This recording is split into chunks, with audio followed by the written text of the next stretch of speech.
एक बात हम आपको निवेदन करें। एक बहुत बड़े विद्वान थे, इतिहास प्रसिद्ध विद्वान, महापंडित श्री पद्मनाभाचार्य जी, बहुत उच्च कोटि के विद्वान। सुना जाता है उनके बारे में, उनको भगवती सरस्वती का दर्शन हुआ था और सरस्वती ने उन्हें वर दिया था कि संपूर्ण शास्त्रों को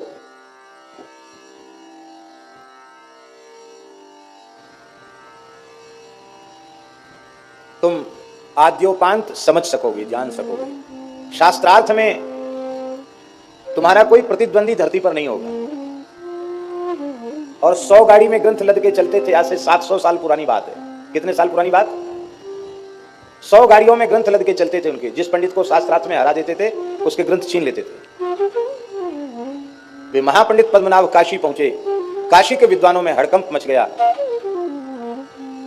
इतना बड़ा विद्वान, समस्त शास्त्रों का समर्थ वक्ता विद्वान, भगवान के सप्तपुरी में विग्रह में वाराणसी भगवान की नासिका है। नाक माने इज्जत होती है, प्रतिष्ठा। ज्ञानियों की नगरी, विद्वानों की नगरी, विद्या की नगरी काशी भगवान की नाक है।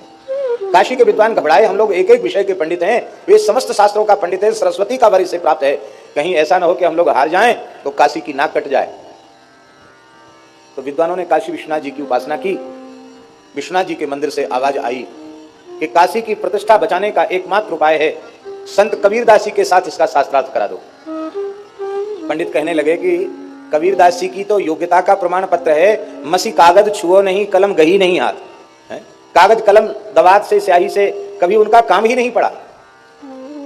एक निरक्षर भट्टाचार्य को एक महापंडित से शास्त्रार्थ कैसे कराया जा सकता है? पर भोले बाबा की आज्ञा है, जरूर कोई ना कोई चमत्कार होगा।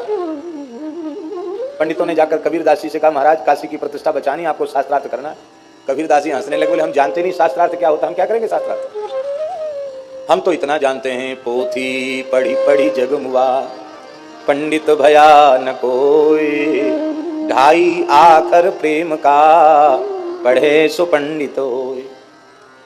तब विश्वनाथ जी की आज्ञा, आपको चलना पड़ेगा। बोले विश्वनाथ जी की आज्ञा सिरोधार्य है, पर उन पंडित जी को आप यहां ले आओ, हम कहीं चलकर जाएंगे नहीं। बोले ठीक है। पंडितों ने पद्मनाभ जी से कहा, महाराज काशी विद्वानों की नगरी है, एक एक करके अलग अलग शास्त्रार्थ करोगे, बरसों लग जाएंगे। एक हमारे यहाँ के महान संत हैं कबीरदास जी, वे विजयी होते हैं तो काशी की विजय है, और वो पराजित होते हैं तो काशी की पराजय है। हम सब पंडित विजय पत्र लिख देंगे आपको। बोले ये तो बहुत अच्छी बात है, आपको चलकर शास्त्रार्थ करना पड़ेगा। महापंडित पद्मनाभाचार्य संत कबीरदास जी के निकट आए, और शास्त्रार्थ में कोई प्रश्न पूछा जाता उसका उत्तर होता है। पंडित कहते थे कि पहले तुम पूछो। कबीरदास जी कहते मेरे भीतर प्रश्न ही नहीं तो पूछें क्या? हमारे तो सारा समाधान पहले से हो रखा है, पूछे वो जिसको समाधान न हो। हमें तो समाधान राम जी की दया से हो गया, तो हम क्या पूछें? पर पंडित को लगता था कि मैं इतना बड़ा पंडित एक अनपढ़ से पूछूं, ये मेरी बेइज्जती है। इसलिए उन्होंने कहा महाराज आप ही पूछिए। कबीर जी ने कहा अपने संबंध में तो मेरा कोई प्रश्न है ही नहीं, हम आपसे आपके संबंध में पूछ रहे हैं। हाँ महाराज जरूर पूछिए। महाराज चतुराई से, पंडिताई से उत्तर मत देना, जैसे सीधे साधी भाव से आप उत्तर देना, उसी कक्षा में बैठकर उत्तर देना। नहीं, पंडित लोग बहुत बात बनाना जानते हैं।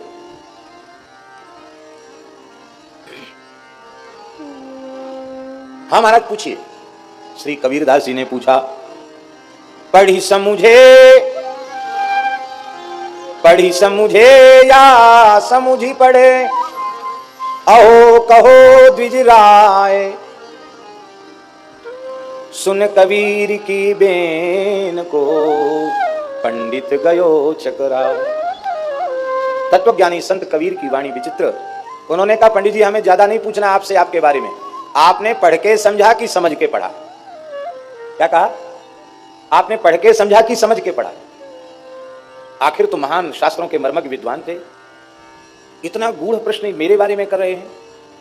बहुत देर तक पंडित जी मौन रहे, और अंत में उन्होंने कहा बाबा सच्ची बात यह है, न मैंने समझ के पढ़ा और न मैंने पढ़ के समझा। कैसे? बोले यदि समझ के पढ़ा होता तो सबका फल है भजन, हम भजन में लगे होते, इस प्रतिष्ठा सूक्रि विष्ठा के संचय में, मान बढ़ाई के धन के संग्रह में हम न लगे होते।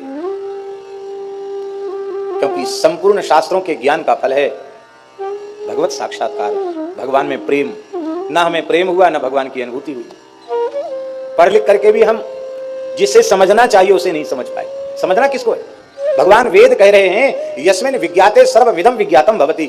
उस एक तत्व के बोध से सबका बोध हो जाता। भगवान को जान लिया तो सबको जान लिया, और सब कुछ जान लिया, भगवान को नहीं जाना तो कुछ नहीं जाना। तो ना हमने पढ़ के समझा और न समझ के पढ़ा। समझ के पढ़ते तो भी भजन ही करते। समझ के पढ़ना क्या है? किस लिए पढ़ना? हमारे यहाँ कहते सा विद्या या विमुक्तये, जो हमको संसार चक्र से छुटावे उसी का नाम विद्या है। हम कहां छूटे संसार से, हम तो और ज्यादा फंस गए। तो श्री कबीरदास जी ने कहा तब तो हम आपसे लाख गुने अच्छे, हमने तो पढ़ा ही नहीं, इसलिए पढ़ के समझने वाली बात भी नहीं हुई, और समझ के भी नहीं पढ़ा और पढ़ के भी नहीं समझा। क्यों? बोले हमारे गुरुदेव श्री मदाध्य रामानंदाचार्य भगवान ने केवल एक ही बात कही थी, बच्चा राम राम करो। बस मैं राम राम करने लग गया, और राम राम जपते जपते जो पढ़ के समझते हैं लोग और जो समझ के पढ़ते हैं, वो केवल राम राम करके मैं समझ गया। और श्री कबीरदास जी कहते हैं राम नाम के पट तरे दैवे को कछु नाहि, क्या ले गुरु संतोषिए हौस रही मन मान।